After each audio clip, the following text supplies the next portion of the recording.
এক নম্বর হাদিস শরীফ ক্বালা নাবিয়্যু সাল্লাল্লাহু আলাইহি ওয়াসাল্লাম আকলিজিনাকা ইয়াকফিকাল আমালুল কলিল। হাদিস শরীফের অর্থ, হযরত নবী করিম সাল্লাল্লাহু আলাইহি ওয়াসাল্লাম ফরমাইয়াছেন, তোমার ঈমানকে খাঁটি করো, অল্প আমলই না তাদের জন্য যথেষ্ট হইবে।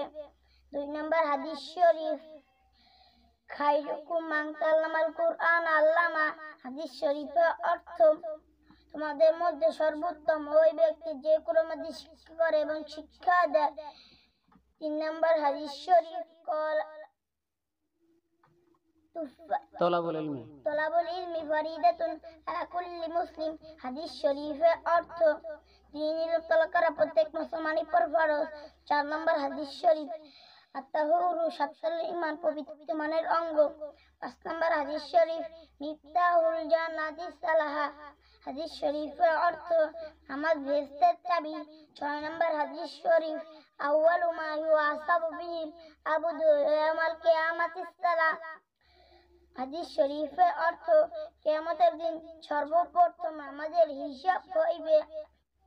7 নম্বর হাদিস শরীফ ফাদলুল আলিমি আলাল আবিদি কাফাদ্দি আলা আদনাকুম। হাদিস শরীফের অর্থ, তোমাদের মধ্যে সর্বাপেক্ষা ছোট ব্যক্তি হয়তো আমার মতবা তত বড়, বেআলেম আবুদের চেয়ে একজন খাঁটি আলেম মতবা তত বড়। 8 নম্বর হাদিস শরীফ আদ-দুআউ হুয়াল ইবাদা। হাদিস শরীফ দোয়া ইবাদত।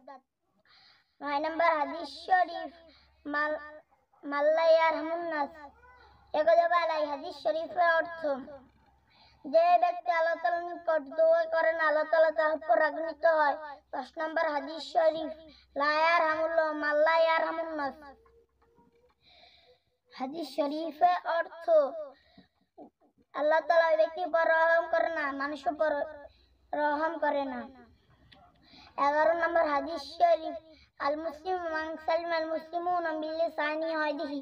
হাদিস শরীফের অর্থ, খাঁটি মুসলমান ওই ব্যক্তি যাহার হাত ও মুখ হইতে অপর মুসলমান নিরাপদ থাকে।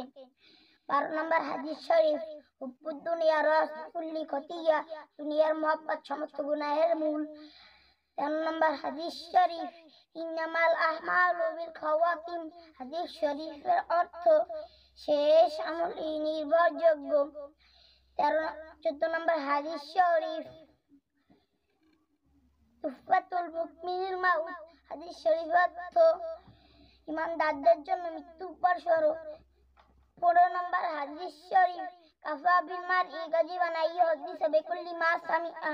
হাদিস শরীফের অর্থ, যা শুনে তাহাই বলিতে থাকা কোনো ব্যক্তি মিথ্যাবাদী হওয়ার জন্য ইহাই যথেষ্ট।